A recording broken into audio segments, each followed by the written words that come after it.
9. Here we go. Lesson 5.1, the language of mathematics. Welcome to polynomials. Okay, interestingly enough, what does that mean? This is very much pre-algebra in nature. It's going to lead us into algebraic thought. You did a little bit in grade 8. We're going to do a whole lot more. What we need to understand are these things. We called it expressions. And polynomials will lead us very nicely into how we express things in mathematics. That's very algebraic. If you've ever used the term x or y, x squared, y squared, things like that to express unknowns, you've done algebra. So let's go after algebra and some other terminology right off the bat. Let's get it out of the way and let's roll. Okay? And I can't have red. Refuse to have red. Could have a slightly thinner. There we go. So when we look at algebra, what we're looking at is a system of unknowns. That's my funky typewriter, in case you were wondering. A system of unknowns.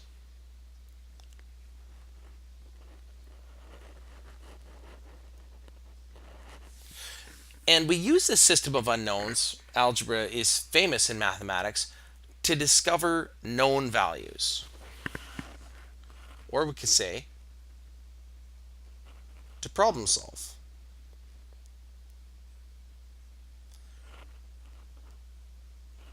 If you think about it, and I'll just scribble off to the side, 2 times the value equals 8. You might have seen that. Well, what's the value? 2 times something equals 8? Well, the number 2 times 4 equals 8. Your missing item was 8. Okay, we did a bit of that in grade 8. That is very algebraic in nature, where you're solving for an unknown.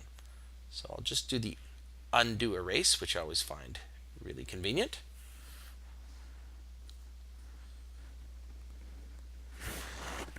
When we're solving using something called polynomials, we're about one step before we get to equations. We're not trying to solve for what the answer is. We're looking at ways of expressing value. You've heard that before.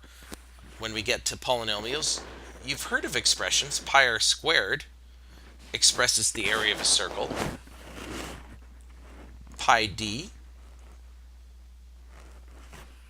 is another way of expressing something. You think back through your memory bank. What equals pi d? Well, that was probably circumference. So you've seen these before. So let's say what a variable is. Above we have pi, we have d. Variables in a mathematical sense are pretty straightforward. They're just unknowns. Solve for radius, solve for diameter, solve for this, solve for that. Very algebraic in nature, solving for unknowns. Now a term itself is just, I like to explain this in biology because I think it helps people to understand this mathematically. It's a type of unknown. I like to say it's a species of unknown. And I always like to say, well, what do you mean by species? Well, we look out in an average zoo and you've got lions and zebras and giraffes and they all interbreed. They're different creatures. They can't come together and mix. You can't take a lion and giraffe and produce something. That's what I mean by species of an unknown. Your x's are one species. Your y's are another. Your xy's are very different. Your xy squareds are even another. So when we go to express things in terms of polynomials, we could say 2 times a number less 8. That expresses a value. Maybe the length is twice the width less 8. Or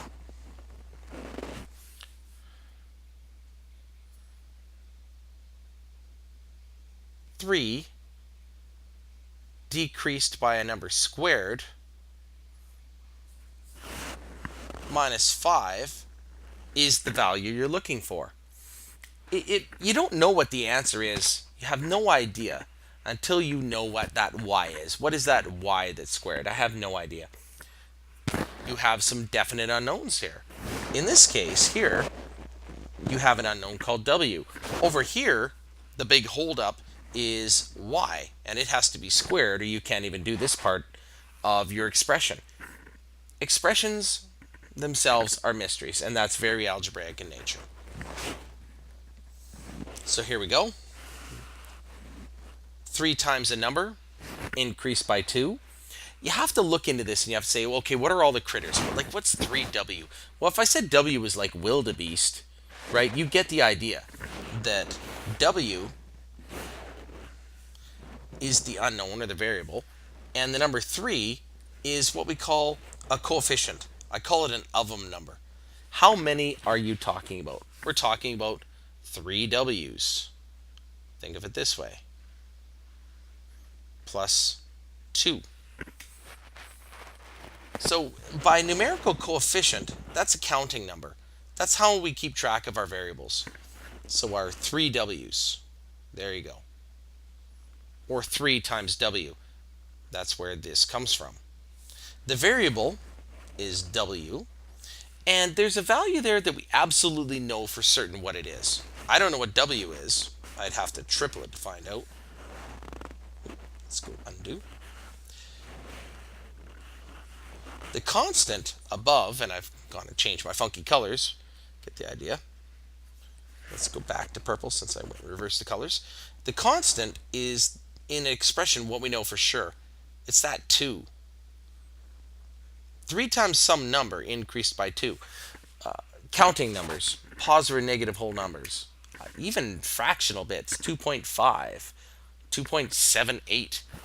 At least we knew what that was. So in an expression, when I have to look at the 3W and I have to look at the plus or minus whatever the heck it is, at least the whatever the heck it is something I know, and we call that a constant. Come down here, and this is a big check to see if you've clued in. Can you figure out which is which? The coefficient is the counting amount. So in this case, I spy a minus 3. I know that can be a little confusing. You're like the negative third coefficient of something. That's okay. It's the number in front of the letter. The negative 3 is the coefficient. The variable is b, and the constant is 5, and that's understood to be positive because the sign out front says increased by 5. Well, that's good. You want increased by 5. If your allowance went up by 5, that would definitely be a positive thing, right? Below, let's zoom in. How many do we have? Well, let's say we had tapirs. They kind of look like pigs, right? We have to have at least 1, right? Because we wouldn't write 0 of them. We wouldn't even bother writing it. In this case, this has got to be at least 1 T, and I'm using an animal reference because I teach biology as well. So 1 tapir. So we've got a single T. Oops, hang on, I got ahead of myself. We have 1 of the T's. The variable, there we go, is the letter T. And the constant, we have to peek in on it a little bit, and you have to say, well, it's a negative 4 value.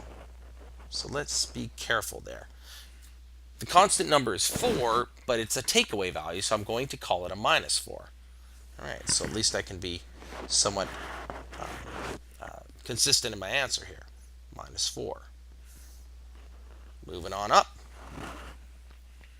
So if you want to express values, for example, I'm a middle child. I've got a very interesting expression. My older brother is 4 years. He's 4 years older than I am, and my sister's 4 years younger than I am. If I was X, my brother would be X plus 4, and my sister would be X minus 4 as far as age. You get these expressions here, same kind of deal. But I need a new color because, you need to change pace. Sarah is 5 years younger than her sister. Well, who knows? Let's let S be the sister. So Sarah is kind of like her sister, decreased by 5. The width of a rectangle is 3 less than twice its length. I like to read these from back to front. 3 less than twice its length. Let me think. Twice the length, twice the length, twice the length. How do I express that? Oh, twice. That's like 2 times. Twice the length decreased by 3 is what the width would be. Okay, I can do that. The perimeter of a triangle, one of our little friends here, is increased by 14 centimeters. There's a couple of ways you could express this. You could just say whatever the perimeter is plus 14. You could do that, or you could add up the sides. There's a variety of ways to do it. The school is sold half the concert tickets it is expected to sell. Well, if the number of concert tickets, let's change colors here. Let's say the number of concert tickets is n. N for concert tickets. If the school sold half of them, it sold 1/2 of n. Now, some students ask me, well, how would I express that another way? And I've seen this before. 1/2 of n. It's kind of sneaky, but n is a numerator. You can think of it as being n over 1 if you really want to. You mean n divided by 2? Think about it, folks. Half of n. It totally works. What is the perimeter of a square? How do you express that? Now, this is a little bit goofy, so I see that it says p, and perimeter p, okay, fine. If you want to give it a letter, the perimeter of a square, since squares all have sides of similar value, a little bit goofy, you could express as 4 of these sides, 4 times p, or we just write that 4p. I would have used a different letter. In this case, rather than p, I would have said 4s, but I'm okay, I can work with this. What is a word statement describing the length of a rectangle in terms of its width? Okay, if you look at this, you can appreciate that the length is much greater than the width. If the width is like this, that's not that long. Well, you could say compared to the width, the length is a lot longer. It's just a way of saying it. Length is like width plus 8. If that were true, and we wrote this down, let's just zoom out a little bit. What is a word statement describing the length of a rectangle in terms of its width? Okay. Back to writing here. Length is like width increased by 8. Now, if I really wanted to blow your noodle, I could say, well, what's the perimeter of this whole thing? Interestingly enough, what would the perimeter be? Well, if it's kind of a sidebar question, but I think you guys would like to check into it, right? Perimeter is all the sides added up. W plus W, let's say these two, plus W. Interestingly enough, 1, 2, 3, 4. 4W plus 16 would be the perimeter. Now, I know the question didn't ask that, but at the same time, I don't really care. It's a very interesting point. This is about how you express things. Well, that's logic. If it's logical, we should be able to use it mathematically. And darn it, I'm going to do it. All right, back to polynomials. Polynomial is a collection of terms. That's my favorite definition. It is a collection. Give me a markup tool.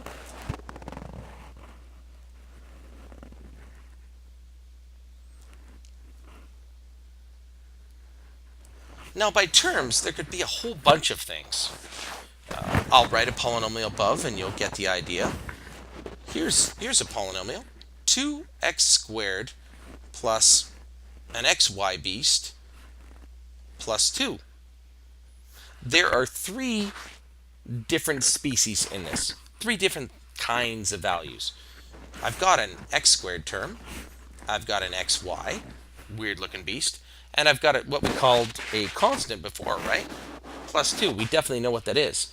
If I was in a zoo and I went to put these into cages, I'd be like, hey, the x squared's got to go over there. There's 2 of them. And there's an xy, weird kind of crazy looking beast. You go over there. And you plus 2's, you constants, you're in the cage over to the right. It's a collection of terms. And what you see above is a polynomial. There are multiple terms up there. But it gets a little more specific. We say how many different kinds of animals of different varieties we have. Above I see 3, so I could call it a trinomial. So I might as well pop into my example and say a trinomial has 3 terms. Each one of these little piggies up here is a term. And notice that what I'm doing is trying to do math with them. Well, I can't really do math with them unless I know what the x is and what the y is. But I can collect them into like terms. I can put my x squareds and I can put my xy's together. And then when I figure out what the x's and the y's are, I'll just deduce my answer. A polynomial has many terms. We say polynomial usually after 3 terms. What you see above is a trinomial. A binomial would have 2 terms. So an example of a binomial. Here, let's finish filling this out. There we go. A binomial might have just been like the, well, let's just do a simple one. X plus 2. It has 2 things in it. And a monomial would just be like one thing. You could just say x like that. It's just one value. If you wanted to get technical, you could say that the number 2 sitting there alone by itself is a monomial. That would be true. It'd be a constant of 2, a monomial. But usually when we're doing this kind of polynomial stuff and algebra stuff, we like to have things with lots of unknowns in them. Okay, let's go hunt this down. Which are the monomials? Right now, what you should do is you should pause this video and go and figure out which are the monomials, binomials, trinomials, and anything with 4 terms thereafter we just say is poly. Okay? Pause it now. Take about a minute. Of course, I'm not going to pause. I'm going to go right after these. You check yours with mine. We'll compare our notes. We'll do lunch. Okay, we'll talk to you in a minute. Okay, for those of you who cheated and are still listening, go back and make sure you do this on your own. I know you're cheating. Okay, now I'm really going to move on. And for those of you who did press pause, let's see if you got my answers. The monomials I see above, there's a sneaky one right about there, hanging out by his lonesome. And she's hanging out by her lonesome. There's only one of them. This is a single x squared. You'd never write that. It's understood. The coefficient is 1. There's 1x squared. Sort of like one donkey in a cage. And the 3y is like three yellow jacket wasps. I get it. Okay, you're out of the game. Gone. Binomials. Anything with 2. Well, I see one here. And I see one here. C plus D. Negative 7e squared minus 4f. Bam, bam, done. Switch colors. Starting to get boring. Burnt orange. You're in. Trinomial. That's got to have 3 terms. I'm looking for 3 totally different things. Well, I see that is different than that is different than that. M squared term, n squared, or sorry, rather, n to the first power. It's understood to be the first power, and a minus 8 for a constant. Well, those are totally different animals. M squared decreased by n minus 8. Done. And here is another one. Now you got to be careful because later on, what we'll do is we'll be sneaky and we'll get you to collect the animals into the cages and get you to see if you really know how many terms were there. Do a little collecting and count them up. But for now, we're being kind to you and giving away the game. Bam, done. Well, that means pretty well these last ones, I'll highlight them. You can see that those are polynomials. Those are greater than three things. An A is different than a B, is different than a C, is different than a D.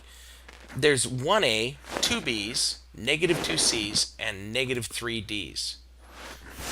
Okay, so you have some pretty thick terms here. I will let you simply write these in here because, let's be honest, I'm feeling lazy. But those are polynomials. Don't call them quadrinomials. You're being too technical. Just call them poly. Anything after try, we're not going to say quadra and penta and hexa and septa and things like that. You could, but no, not right now. Then along comes this thing called the degree of the polynomial. Well, the degree of the polynomial has an interesting idea attached to it. If I was writing this, think about this. Why did I write this m squared? Let's say, why would I write this m squared here? Okay. It's interesting. I could write this in many orientations, but usually what you see is you tend to write one of the largest monomials kind of on the left-hand side. You don't have to, but you'll see that you often do. And that as you proceed, you look for a degree of relation. Sure, I get that. The idea is to look into a polynomial and say, okay, based on the exponents, just how important are the terms? How big are they in general? I always thought this was an interesting idea. So the degree of a polynomial, let's change colors, go purple again, is the highest, there we go, is the highest combination of a given term's exponents.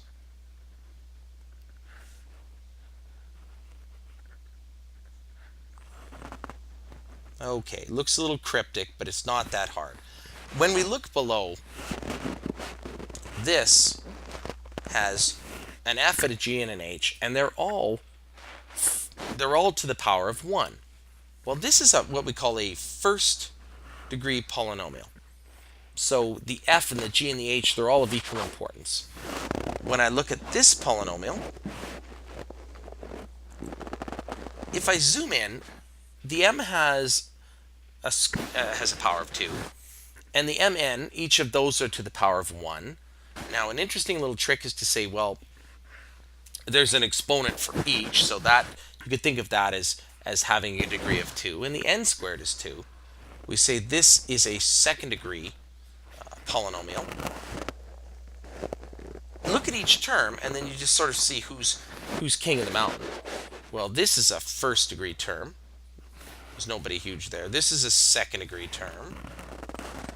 In this case, 31 to the first power, well, I guess I'd have to call that a first degree term. It is a constant, but even a constant has a power. And who's champ down here? We've got a d squared. Each of these are to the power of 1. H squared. I'd call this a second degree polynomial. Here's a better example. What if you had 3 x to the third y, and understood to the first, but I'll write it, plus a y squared plus 5.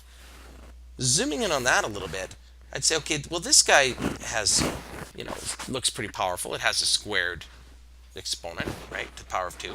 But then I look over here and I say, wow, that term has the x to the third power, the y to the first power. Holy smokes, that's like a fourth degree polynomial, because that's champ right there. It's a way of keeping track. We look at the most impressive term, we name the whole polynomial after it. That's the idea. Take it for what it's worth. Moving on. Example 6 leads me in really kind of into the end of part 1 of my lesson. It says write the expression represented by each set of algebra tiles.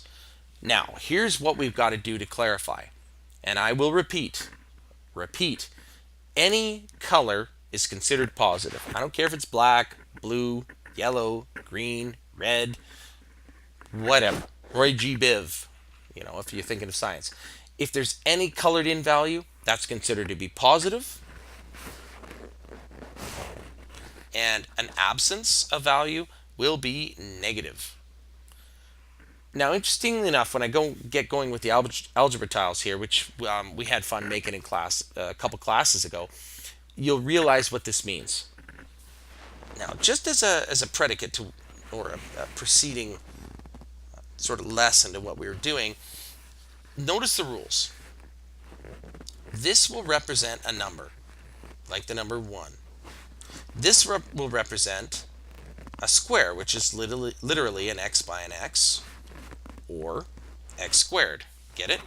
Square. And in order to make a square, we think of each of its sides. There we go. And we say this, where it was an x squared, it was made up of x's. So when you first look at this, you're saying, okay, we'll make it simple for me. The little square is like an adding number, like a 1, 2, 3, 4, whatever. The thin one, which is a rectangle, is like, let's call it an x. And anything that looks like a squared is a squared term. Yeah, exactly. You have to be able to look at expressions, and we use expression blocks to do these. So we zoom in below and we say, okay, based on this, can you figure it out? Okay, well that's literally what I would do if I were you. Is I'd switch colors because that color's getting boring. Let's go brown. This lacks value, so let's call this a negative x, which is exactly what it is. And each one of these is worth 1 value, and they're all positive. Negative x increased by 3. That's what that expresses. This is an x squared term. This is an x term, and it's positive. And these are 2 negative values. That's like a minus 2. If we put them all together side by side, well, what do we have? We have x squared plus x minus 2. Not bad. Change color. Since we're going with really sort of light colored things, I'll go with sort of a darker blue. This is white, so this is a negative x squared. It's a square. This is another negative x squared value. And each of these, I'll write it like this, is a negative x value. And I have a total of 4. Those of you paying attention, these are constant values. We know exactly what they are. So I have how many? I have 2 of these freaks right here, negative 2x squared. I have, choose the highlighter tool. There we go. 3 of those. There we go. And I have 4 colored blocks. Push this out of the way. Get over there, you. Like that. There is your expression.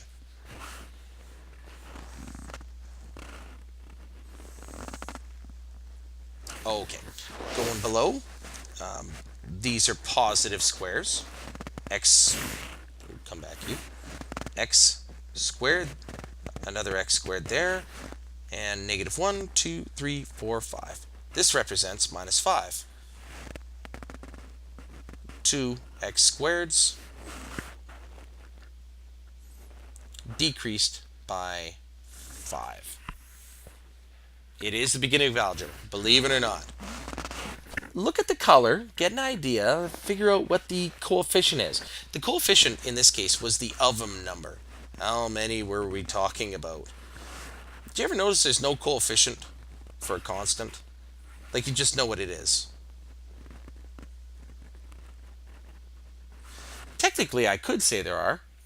You could say that there are 5 of these negative ones. If I wanted to be a bit of a stinker, right? 5 of the negative ones. The coefficient is understood. You combine it. Okay, word to the wise. If you can do it, you do it. So we get a polynomial below. Now I should be able to pick this off. It should be pretty quick. How many terms? There's an a squared term here. There's an ac term here. And there is a constant here. We got 3 things to deal with. The coefficient of the second term. Now don't say 4. It's not a positive value. It's negative. So I'm going to put in the proper value, minus 4. The polynomial's degree, well, this is to the power of 2. Each of these guys is to the power of 1. You look at the combined exponents for any given term and you say, well, that's a second degree term. In this case, coefficient of the first term is 3. How many variables are there? Well, I see the letter A and I see the letter C. Now I know A ends up getting squared, but if you were just identifying the variables, you would say, okay, well that unknown's called A, and if you square it, you do some work with it. So we've got an A and a C. And the constant, well, that's a minus 8. Whatever the heck A and C are, after you go and do all your work with them and you plug them into the formula, you're going to decrease that by 8. You know that for sure. We call that a constant. Bada bing, bada bang, bada boom, you're done. All right, let's see how we did. Wow, that's lots of writing. That takes us to the end of the 5.1 Introduction to Polynomial Notes. There's more to go on with this that will come up, plenty more, when we mess around with polynomial tiles. So that will be coming up next. It's in one of our subsequent lessons. Ladies and gentlemen, in the meantime and in between time, that's it. You have a good evening, and time to upload. Have a good one.